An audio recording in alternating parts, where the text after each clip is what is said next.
Halo, welcome to Masih Pengangguran Channel. Kali ini kita akan membahas tentang alur cerita dari film Byosoku go Centimeter atau 5 cm per second yang merupakan sebuah film anime Jepang tahun 2007 oleh Makoto Shinkai. Sebelum menonton, jangan lupa pencet tombol subscribe, komen, dan like untuk mensupport channel Masih Pengangguran. Selamat menyaksikan. Film ini terbagi menjadi 3 chapter dan rentang waktu yang berbeda. Setiap chapter juga menceritakan dari sudut pandang berbeda. Chapter pertama berjudul Bunga Sakura dengan setting waktu tahun 1991. Di sini diceritakan hubungan yang sedang dijalani oleh anak laki-laki bernama Takagi dan anak perempuan bernama Akari. Mereka berdua berjalan untuk pulang sekolah bersama-sama sambil membahas tentang bunga sakura yang jatuh dengan kecepatan 5 cm per detik. Saat berlari, mereka berdua dipisahkan oleh pintu palang kereta api yang menutupi ketika Akari mengatakan betapa menyenangkannya untuk melihat bunga sakura yang berguguran lagi tahun depan. Setelah lulus SD, mereka kemudian terpisah karena Akari harus pindah ke Tochigi mengikuti orang tuanya. Sedangkan Takagi tetap melanjutkan sekolah di Tokyo. Takagi dan Akari sering berbalas surat untuk saling memberi kabar dan meluapkan perasaan mereka masing-masing.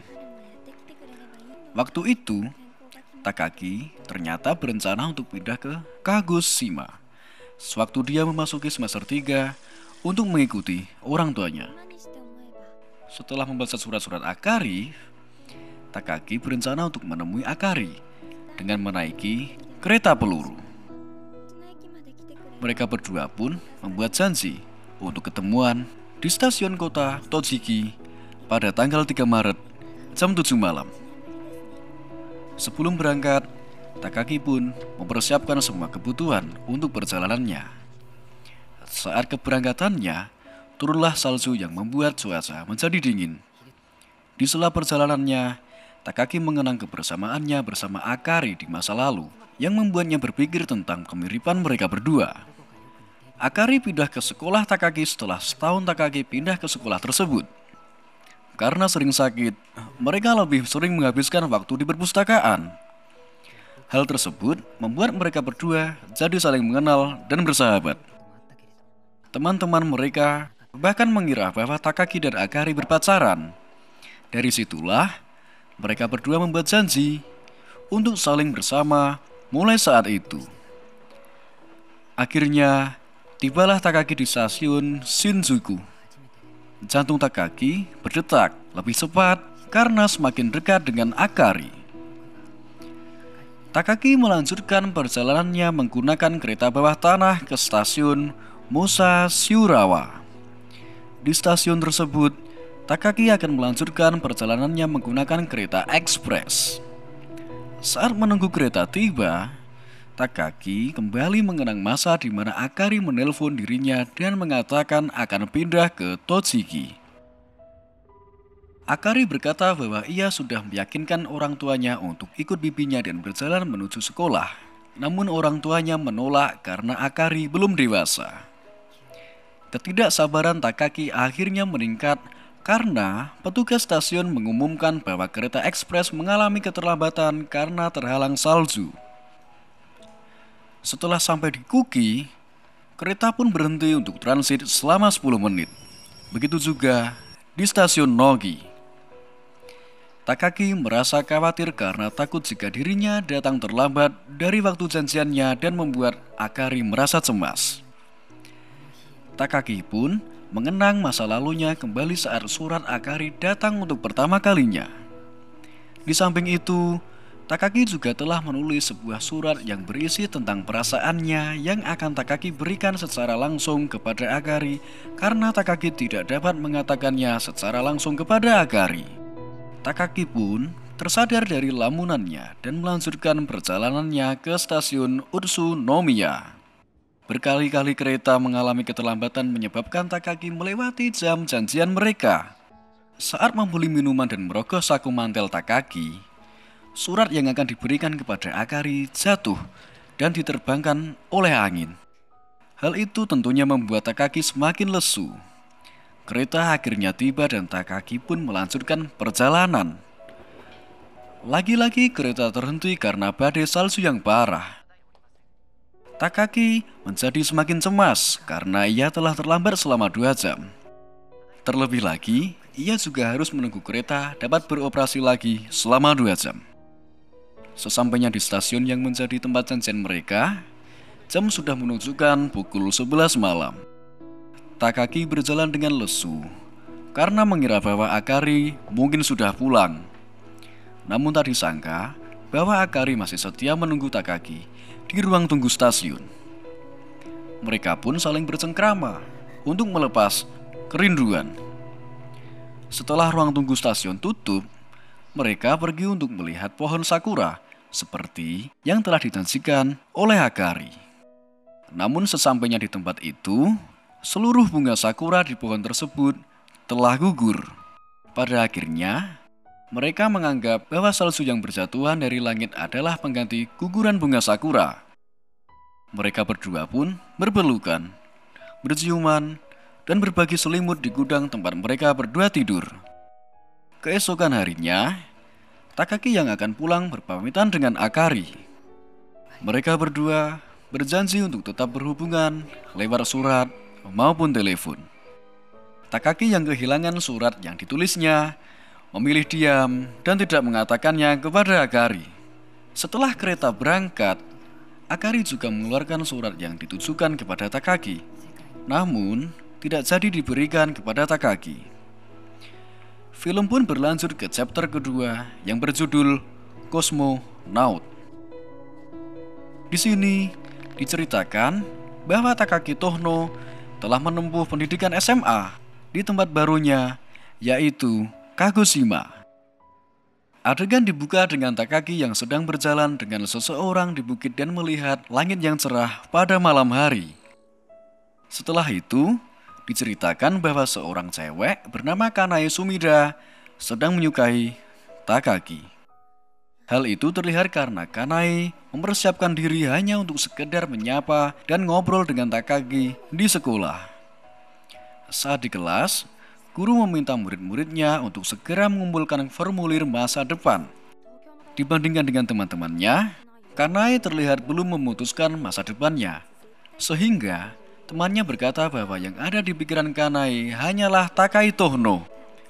Setelah itu, Kanae yang sedang duduk melamun di pantai bertemu dengan kakaknya dan mengobrol tentang sesuatu yang belum bisa dilakukan Kanae, yaitu berselancar. Kanae mengatakan, dengan begitu, ia tidak bisa mengatakan sesuatu kepada seseorang. Setelah diantarkan ke sekolah lagi, Kanae terlihat sedang menunggu Takagi secara diam-diam agar bisa pulang bersama-sama dengannya menggunakan motor. Walaupun berkendara dengan motor masing-masing, Kanae terlihat senang.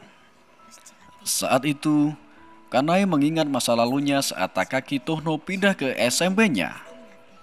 Saat SMA, mereka pun masuk ke sekolah yang sama karena Kanae belajar dengan giat untuk bisa satu sekolah dengan Takagi.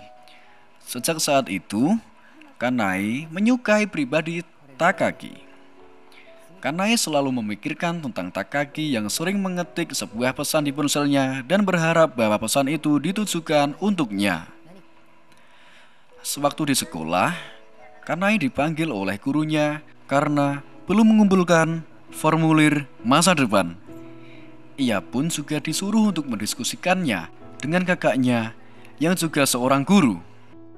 Kanae sedang berlatih untuk berdiri di atas papan selancar, memikirkan bahwa hal itu tidak ada hubungannya dengan kakaknya karena kakaknya adalah orang yang membuatnya berlatih selancar dan orang terpenting yang mengisi relung pikirannya. Tidak seperti biasanya, Takagi yang sedang ditunggu Kanae tak kunjung terlihat dan memaksanya untuk pulang duluan karena motor Takagi juga sudah tidak ada di tempatnya.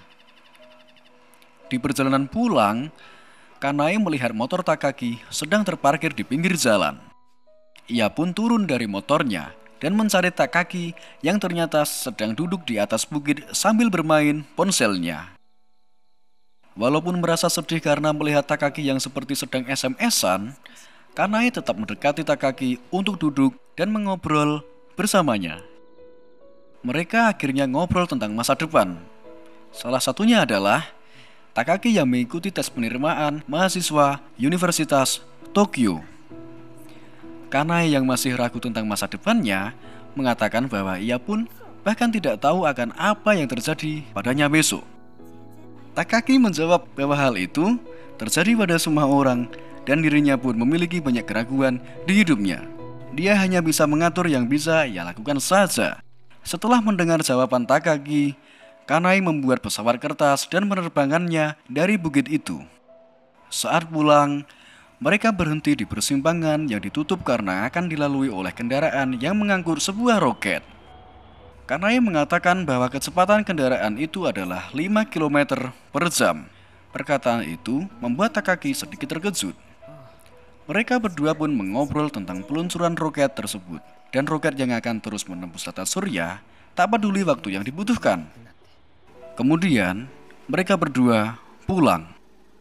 Di rumah, Kanae bermain dengan Kabu dan mengatakan bahwa Takaki juga tidak yakin sama seperti dirinya. Sementara itu, Takaki membaca artikel tentang roket yang akan melakukan perjalanan panjang dan gelap dan sendiri di luar yang bisa dibayangkan manusia, untuk percaya bahwa di suatu tempat ia akan semakin dekat dengan rahasia semesta.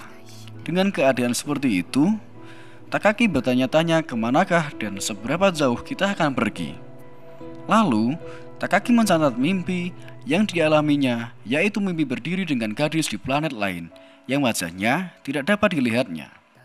Selama ini, Takaki hanya mengetik pesan tanpa pernah dikirim. Pagi harinya, setelah memandangi langit, Kanae pergi ke pantai untuk berlatih selancar. Setelah ditanyai kakaknya tentang masa depannya, Kanae menjawab bahwa ia belum menentukan masa depannya, namun akan berbuat yang terbaik yang bisa ia lakukan.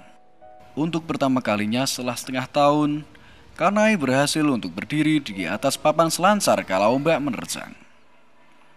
Di sekolah, Kanae menjadi bersemangat dan berpikir bahwa jika ia tidak mengungkapkan perasaannya di hari ia berhasil untuk menaiki ombak, ia tidak akan dapat mengatakannya mulai sekarang. Setelah terpergok Takaki karena sedang menunggunya, Takaki mengajak Kanae pulang bersama dan mampir ke minimarket seperti biasanya. Setelah membeli minuman, Kanae pun menarik baju Takaki untuk memberitahunya. Kanae yang tampak malu-malu tidak jadi memberitahu Takaki akan perasaannya. Mereka berdua akhirnya menghidupkan motor, dan nampak motor Kanae mengalami masalah sehingga tidak dapat dihidupkan. Akhirnya Takaki memutuskan ikut berjalan bersama Kanae untuk mengantarnya ke rumah.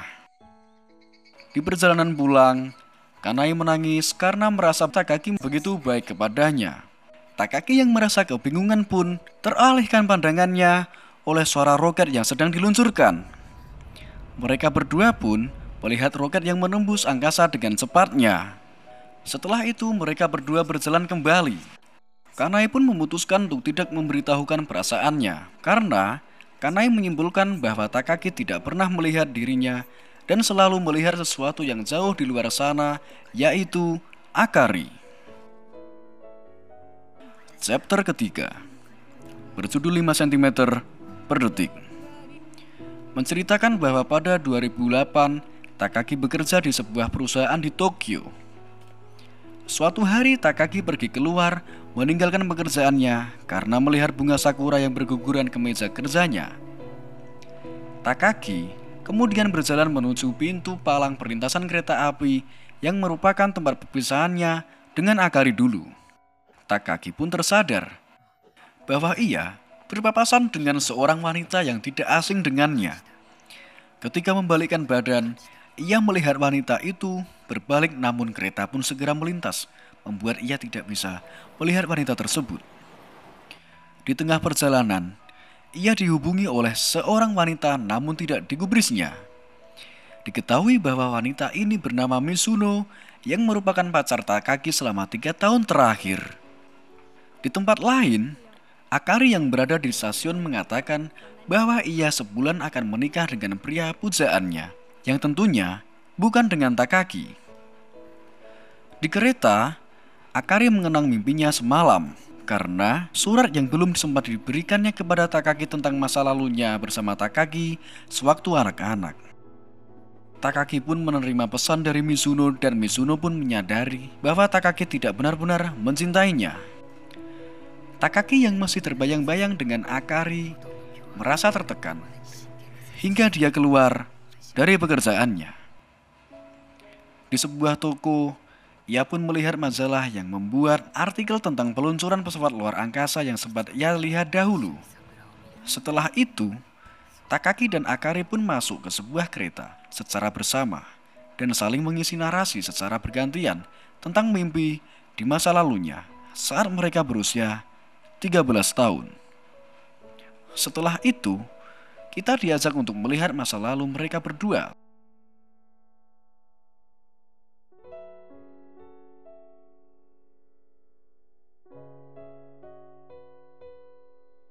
Di akhir film diketahui bahwa wanita yang berpapasan dengan Takagi di perlintasan kereta adalah Akari yang juga sedang mengenang masa lalunya di bawah bunga sakura yang berguguran.